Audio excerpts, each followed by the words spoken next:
One of the three biggest changes to a person's life can be marriage, birth of a child, or death of someone extremely close to you, and not in that particular order.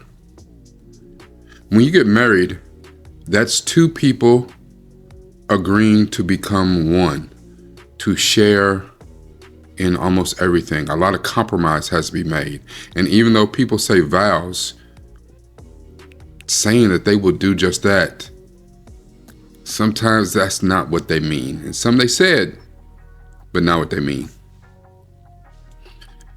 Birth of a child changes you in ways unimaginable. As you see, I have my youngest son on with me. Rainen is 8 years old at the moment, and he is my shadow. If you see me, more than likely, you will see him. He's the youngest of my 4 kids, and he is my heart. The birth of all of my kids changed me in ways I can't even imagine. I would say, however, the birth of my oldest son probably changed me the most because he was the first. And even though I waited a little bit longer in life to have kids, thank God, I still had no idea what I was doing. And the only thing I knew was I wanted to be better at this than my father was, because the example that he had laid out for me was not good. And the only other thing that I have not dealt with in that capacity is the death of someone close to you. That changes you in ways. My grandparents died. When my grandfather, when my grandmother died, it was unimaginable because I did have a strong relationship with my grandmother. And I had a pretty good relationship with my grandfather. And being that I was a military brat, I really latched on to family because I didn't have that when I was growing up. I had my mother. I didn't really have a good relationship with my younger brother at the time. So once we got stationary, I had a really good relationship with my grandparents. And I loved getting that wisdom from them. But to see how it affected other people, how it affected my mom, how it affected other people who are really close to them. So if you have the death of a parent, the death of a sibling, the death of a spouse, the death of a child, it can change your entire world. It's easy for people to come along and say, you got to move on and you got to do what's right and what would they want you to do. But the process is not that easy. The thing about change is sometimes you never see it coming.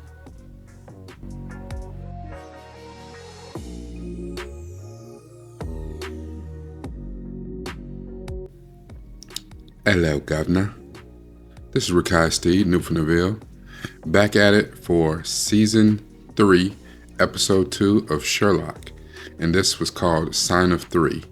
It is a retelling of Sir Arthur Conan Doyle's book, The Sign of Four. In this particular episode, Lestrade and Sergeant Donovan are chasing a family, the Waters family. They're criminals and they're robbing banks. And they're robbing banks with the police are already at the bank. The police are there. They're close by and they're still getting away. And the police don't have any ways to figure it out. They are floundered. They've been struggling with catching these criminals. So just when they have them, they got them cornered. Lestrade is on his way to make the arrest. They finally caught him. Sherlock Holmes and tells Lestrade he needs him at his house immediately. It's an emergency. It's life or death. Instead of going to get the collar and get the arrest that he really needed, Lestrade drops everything for Sherlock. Runs to his house, or, drives really fast, gets there to his house. He calls in SWAT, calls in everyone. Sherlock, being Sherlock, just needed Lestrade's help at writing his best man speech for Dr. John Watson and Mary Morstand getting married, and the speech wasn't coming along well. That's Sherlock being Sherlock. He's not really thinking about what other people got going on as long as they cater to his particular needs at the time. Probably one of the most outstanding parts, the bar, that really kind of affected me and affected the way I watched this episode was said by Miss Hudson shortly after that. And she reminded Sherlock that a marriage changes people. And even when Sherlock talked to his brother Mycroft, and they have this icy relationship, he told him that John and Mary's relationship, that their marriage will change Sherlock's life. And he denied it, but you could see the wheels turning. He had never really considered, he never saw it. He never really considered how much John marrying Mary is going to change his life.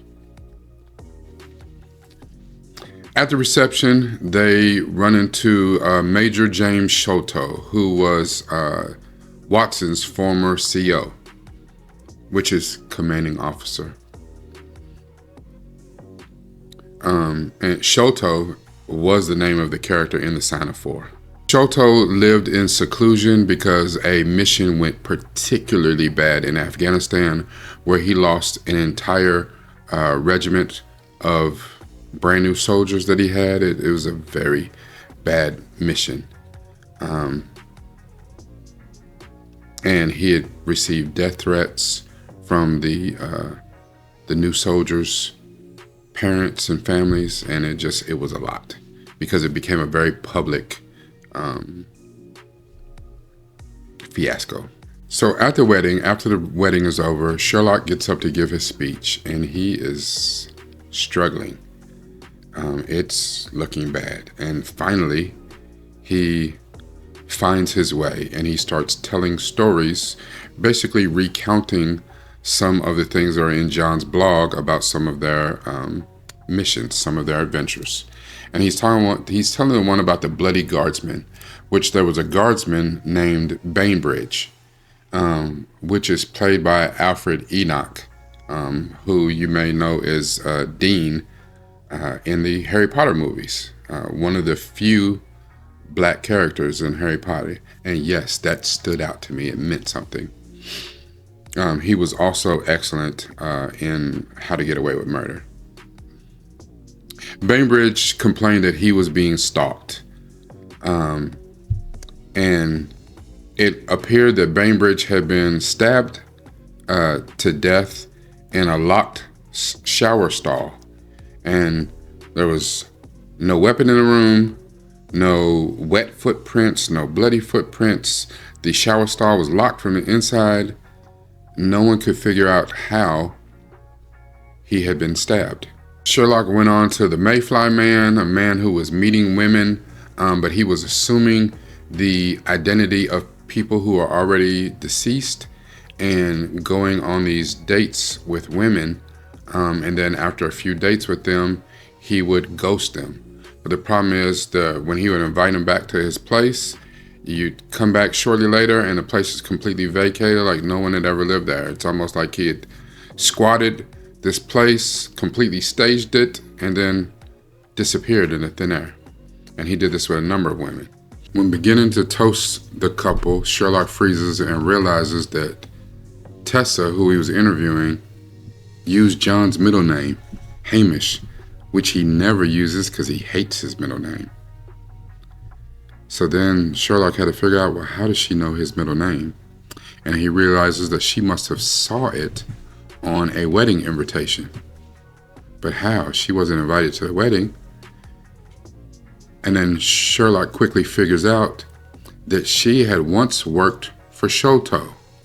And all the women who were dated and ghosted or what have you from the Mayfly man all had at one time worked for Sholto. And what he was doing was the Mayfly man was courting them in order to look for an opening to attack Sholto. Sherlock slips a note to Sholto telling him that he was planning to strike at the wedding. And Sholto locks himself in his hotel room and arms himself. Sherlock, Mary, John all race to the hotel to find Sholto locked in his room. And he figured out that this case is attached to the Bloody Guardsman, where Bainbridge was on guard as one of the guards that stands outside like Buckingham Palace and what have you. And that their military uniform was the link because Sholto showed up in full military dress for Dr. Watson. The thing was, their belt was so tight and the way it was bunched up that the Mayfly man used a very sharp blade to stab him in the belt area where Bainbridge and Sholto didn't even feel it. And the only thing is, just like Bainbridge, he felt it when he took off his belt and jumped in the shower. And that's where he ended up bleeding out and dying. And Sholto still had on his uniform, but if he removed his belt, he would die. Only thing left was for Sherlock to figure out who was the Mayfly man. How could they move around the wedding and not be seen? And Sherlock figured out it was the photographer. He was the one person who caught everyone and whatever emotion they had. He caught their picture, but he was the only one because he had the camera in front of his face. You didn't really see who he was. The wedding photographer was identified as Jonathan Small. Small's brother had been one of the men who was in Sholto's unit who died that unfortunate incident in Afghanistan. Sherlock goes over to congratulate the three of them, talking to Mary and John, and they both look at him quizzically. And he says he brings, what he does, his powers of observation.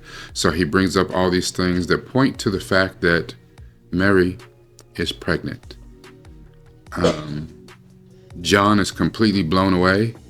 And Mary, the expression that she gives, don't know if she was aware or maybe this is her first time hearing it as well. Sherlock leaves the reception alone-ish.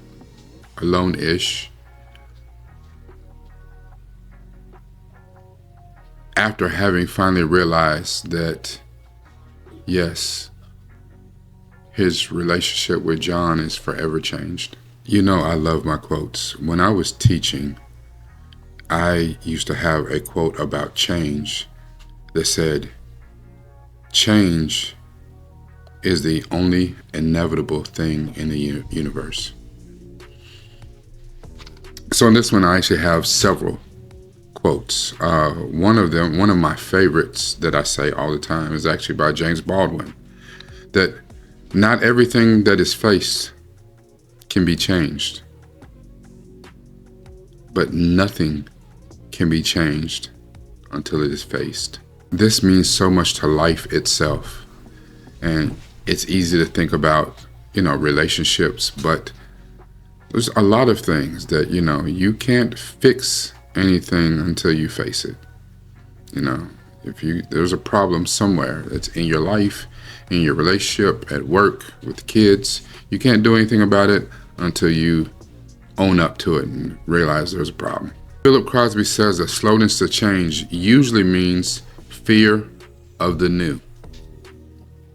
However, Peter Senge says that people don't resist change. They resist being changed. A lot of people don't want to, and I don't want to say move forward, because sometimes change does not mean you're moving forward. Change means change. Things are going to be different, and many people are highly resistant of that. Everything was good. It's just like we all know the saying, if it ain't broke, don't fix it. But sometimes just because it's not broke doesn't mean it doesn't need to be changed. And my last quote, and I absolutely love this quote.